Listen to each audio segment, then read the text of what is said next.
ஆதியாகமம் அதிகாரம் 38. அக்காலத்திலே யூதா தன் சகோதரரை விட்டு அதுல்லாம் ஊரானாகிய ஈரா என்னும் ஒரு மனிதனிடத்தில் போய்ச் சேர்ந்தான். அங்கே யூதா சூவா என்னும் பேருள்ள ஒரு கானானியனுடைய குமாரத்தியைக் கண்டு அவளை விவாகம் பண்ணி அவளோடே சேர்ந்தான். அவள் கர்ப்பவதியாகி ஒரு குமாரனைப் பெற்றாள். அவனுக்கு ஏர் என்று பேரிட்டான். அவள் மறுபடியும் கர்ப்பவதியாகி ஒரு குமாரனைப் பெற்று அவனுக்கு ஓனான் என்று பேரிட்டாள். அவள் மறுபடியும் கர்ப்பவதியாகி ஒரு குமாரனைப் பெற்று அவனுக்கு சேலா என்று பேரிட்டாள். அவள் இவனைப் பெறுகிறபோது அவன் கெசிபிலே இருந்தான். யூதா தன் மூத்த மகனாகிய ஏர் என்பவனுக்கு தாமார் என்னும் பேருள்ள ஒரு பெண்ணைக் கொண்டான். யூதாவின் மூத்த மகனாகிய ஏர் என்பவன் கர்த்தரின் பார்வைக்கு பொல்லாதவனாயிருந்ததினால் கர்த்தர் அவனை அழித்துப் போட்டார். அப்பொழுது யூதா ஓனானை நோக்கி, நீ உன் தமையன் மனைவியைச் சேர்ந்து அவளை மைத்துனச் சுதந்தரமாய்ப் படைத்து உன் தமையனுக்கு சந்ததியை உண்டாக்கு என்றான். அந்தச் சந்ததி தன் சந்ததியாயிராதென்று ஓனான் அறிந்தபடியினாலே அவன் தன் தமையனுடைய மனைவியைச் சேரும்போது தன் தமையனுக்கு சந்ததி உண்டாகாதபடிக்கு தன் வித்தைத் தரையிலே விழவிட்டுக் கெடுத்தான்.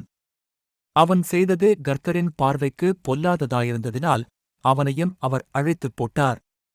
அப்பொழுது யூதா தன் குமாரனாகிய சேலாவும் அவன் சகோதரர் செத்தது போல சாவான் என்று அஞ்சி தன் மருமகளாகிய தாமாரை நோக்கி, என் குமாரனாகிய சேலா பெரியவனாகமட்டும் நீ உன் தகப்பன் வீட்டிலே கைம்பெண்ணாய் தங்கியிரு என்று சொன்னான். அந்தப்படியே தாமார் போய் தன் தகப்பன் வீட்டிலே தங்கியிருந்தாள்.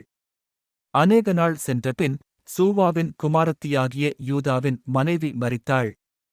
யூதாவினுடைய துக்கம் ஆறினபின் அவன் அதுல்லாம் ஊரானாகிய தன் சிநேகிதன் ஈராவுடனே திம்னாவிலே தன் ஆடுகளை மயிர்க்கத் தரிக்கிறவர்களிடத்திற்குப் போனான். அப்பொழுது, உன் மாமனார் தம்முடைய ஆடுகளை மயிர்க்கத் தரிக்க திம்னாவுக்குப் போகிறார் என்று தாமாருக்கு அறிவிக்கப்பட்டது. சேலா பெரியவனாகியும்தான் அவனுக்கு மனைவியாக கொடுக்கப்படவில்லை என்று அவள் கண்டபடியால் தன் கைம்பெண்மைக்குரிய வஸ்திரங்களைக் களைந்து போட்டு முக்காடிட்டு தன்னை மூடிக்கொண்டு திம்னாவுக்குப் போகிற வழியிலிருக்கிற நீரூற்றுகளுக்கு முன்பாக உட்கார்ந்தாள். யூதா அவளைக் கண்டு அவள் தன் முகத்தை மூடியிருந்தபடியால் அவள் ஒரு வேசி என்று நினைத்து அந்த வழியாய் அவளிடத்தில் போய் அவள் தன் மருமகள் என்று அறியாமல், நான் உன்னிடத்தில் சேரும்படி வருவாயா என்றான். அதற்கு அவள், நீர் என்னிடத்தில் சேரும்படி எனக்கு என்ன தருவீர் என்றாள்.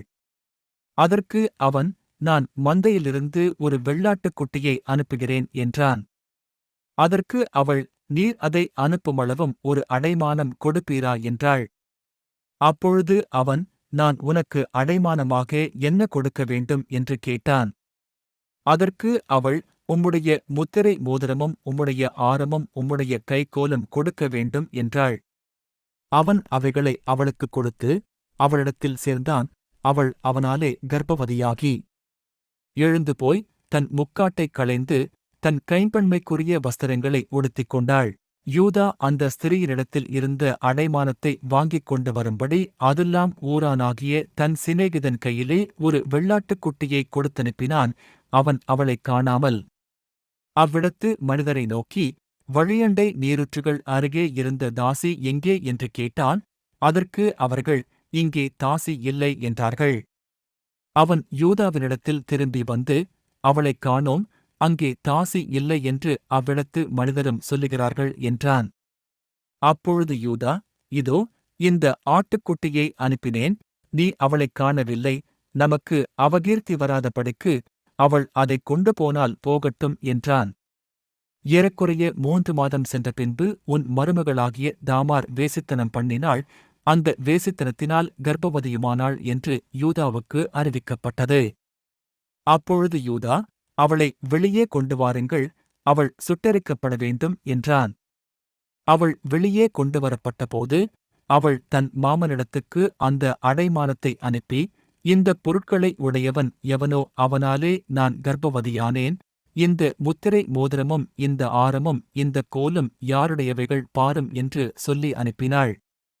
யூதா அவைகளைப் பார்த்தறிந்து, என்னிலும் அவள் நீதியுள்ளவள், அவளை என் குமாரனாகிய சேலாவுக்குக் கொடாமற் போனேனே என்றான்.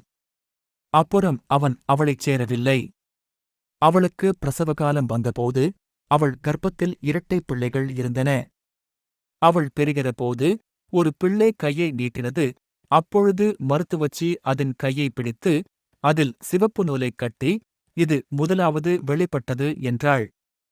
அது தன் கையை திரும்ப உள்ளே வாங்கிக் கொண்டபோது அதன் சகோதரன் வெளிப்பட்டான். அப்பொழுது அவள், நீ மீறி வந்ததென்ன? இந்த மீறுதல் உன்மேல் நிற்கும் என்றாள். அதனாலே அவனுக்கு பாரேஸ் என்று பெயரிடப்பட்டது. பிற்பாடு கையில் சிவப்பு நூல் கட்டியிருந்த அவனுடைய தம்பி வெளிப்பட்டான். அவனுக்கு சேரா என்று பெயரிடப்பட்டது.